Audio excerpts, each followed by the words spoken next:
Bom, como fiz da outra vez, né, eu vou passar o gabarito da prova, ok? Então, a primeira e a segunda pergunta tá no livro-texto bem sublinhado, né? Não vou me ater sobre isso, né? Bom, começar pelo P1, né? Uma partícula de massa m se move de acordo com as equações abaixo. Então, x0 mais at quadrado, ybt ao cubo e z ct. Então, a primeira coisa era determine o momento angular em qualquer instante, né? Depois eu vou voltando aqui para recuperar. Então, a gente sabe que o momento angular é o produto de R por P. E P é mv, ok? Bom, eu tenho o vetor posição, R, ok? Escrito da forma que foi dada, ok? Agora na forma vetorial. Bom, então a primeira coisa que eu vou fazer, eu vou achar a velocidade. Então, a única coisa que tinha que fazer aqui é fazer a derivada temporal desse vetor. Então, V daria 2at na direção i, 3bt quadrado na direção j e c na direção k. Ok? Feito isso, então bastaria agora fazer esse produto vetorial. Então seria M, R, produto vetorial com V. Ok? Monto a matriz, né? E faço o produto, esse produto vetorial. Então, na direção I, né, sobra isto, na direção J sobra isso daqui, na direção K sobra isso daqui, né, o resultado dos produtos cruzados aqui, ok? Nessa direção positiva e na direção contrária é negativo, ok? Bom, então como resultado final, o momento angular seria m, que multiplica menos 2bct ao cubo na direção i, na direção j, act quadrado menos x0c, e na direção k, abt elevado à quarta mais 3bx0t quadrado na direção k. Ok?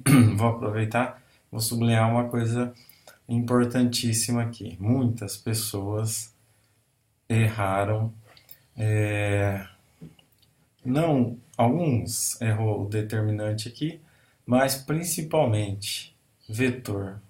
Meu Deus, como tinha vetor faltando em um monte de lugar, ok? Bom, vamos lá. Daí a segunda questão é determine a força e o torque sobre a partícula, ok? Bom, a força é a variação do momento, ok? Então m dv dt, lembrando que o momento é mv. Bom, a velocidade eu já tinha a velocidade eu já tinha obtido derivando a posição uma vez, derivo mais uma vez e multiplico por m, ok? Aqui tudo é multiplicado por m, tá? Só esqueci de falar, né? Bom, então, sendo assim, então sobrou 2am na direção i, 6bmt na direção j e 0 na direção k, né? Ok? Lembrando que é a derivada desse vetor aqui, multiplicado pela massa. Então, aqui é constante, sobra um zero.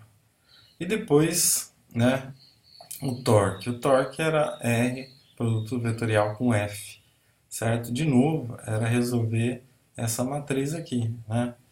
Multiplicar cruzado na direção, nessa direção positivamente e depois subtrair o produto na direção contrária, né?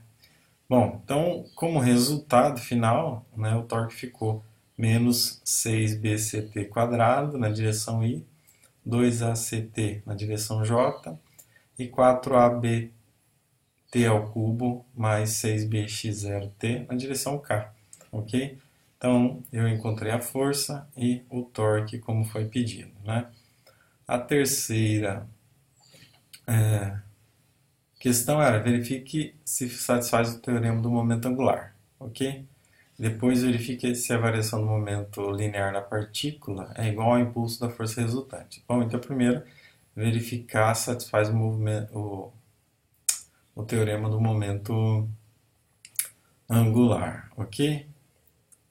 Então a letra C eu tinha a variação temporal do momento angular deve ser igual ao torque, ok? Então Se eu derivar, né, o momento angular que eu obtive nessa primeira expressão, temporalmente, né, então eu vou obter essa expressão aqui, menos 6bct quadrado na direção I, mais 2act na direção J, mais 2abt ao cubo, mais 6bx0t na direção K, ok? E isso é igual ao torque que eu acabei de encontrar. Então, ok, a variação do momento, a variação temporal do momento angular é igual ao torque, ok?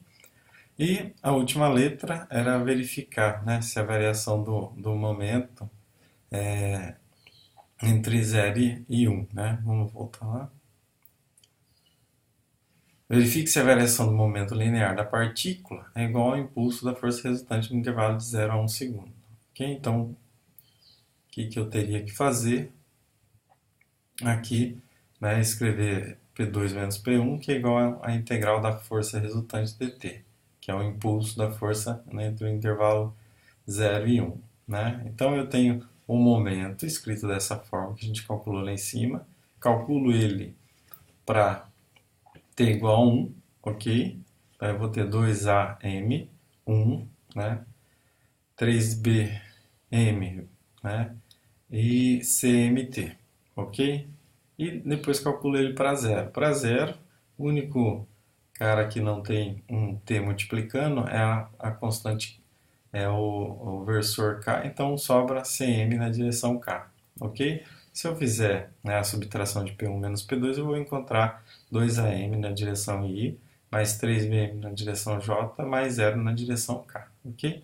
Então eu encontrei a variação do momento linear aqui. Aí depois teria que fazer a segunda parte, a integral da força resultante dt de 0 a 1, ok? Então é isso que eu faço.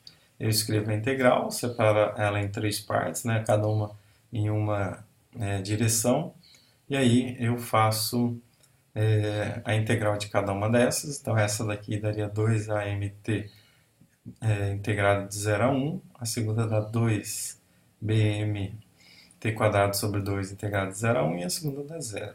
Né? A terceira dá 0. Então a integral da força resultante em dt de 0 a 1 vai dar 2am na direção I, 3bm na direção J e 0 na direção K. E isso é exatamente a solução que eu obtive quando eu calculei separadamente a variação do momento angular. Ok? Então essa é a solução do P1. Ok?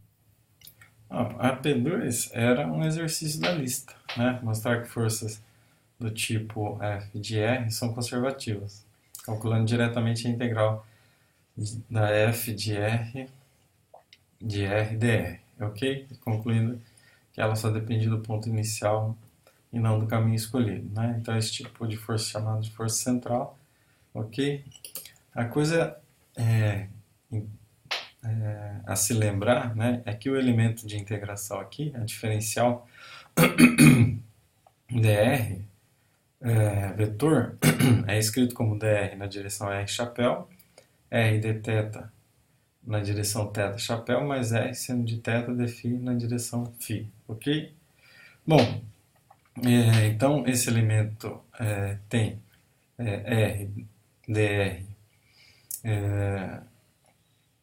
pode ser escrito como r dr, 0 θ chapéu e 0 φ, ok? Bom, no trecho 1, certo? Então, os limites de integração eu posso escrever como R0, θ0, φ0. B eu posso escrever como RF, θ0 e φ0, ok? Então, vou fazer a integral de A a B, ok? Que é equivalente a fazer a integral de R0 até RF. E isso eu vou concluir que essa integral vai ser escrita dessa forma, integral de R0 até RF da f de R, a f de R dr, já que esse produto escalar aqui sobra só na direção dr. Ok? No segundo trecho eu faria de B até C, ok? Só que levando em consideração as outras variáveis, né? Então agora o elemento o elemento diferencial aqui vai ser R de θ na direção θ chapéu, mais R seno de θ de φ na direção φ chapéu aqui, né? Ok? Então, integral de B a C dessa integral. Só que quando eu separo essa integral, né, em duas partes, eu vou ter esse produto escalar aqui, ok? Da F de R na direção R, que multiplica R de θ, θ chapéu, mais R seno de θ de φ, φ chapéu. Então sobra o produto de R chapéu por θ e o produto de R por φ. Mas esse produto, né, escalar vai dar zero. Então essa contribuição nesse trecho, né, de B a C, ele vai dar zero, né, ok? Então a integral que é relevante, a única que, né, vai me dar o resultado, vai ser a integral de R0 até RF da F de R dr, né, sem a parte vetorial. Então só essa parte é relevante. Isso conclui o que a gente perguntou, né, que ela só depende do ponto inicial e final e não do caminho escolhido. Ok? Se dependesse do caminho escolhido, dependeria também de θ e φ. Ok? Então, também mostrando que esse tipo é um tipo de força central. Ok?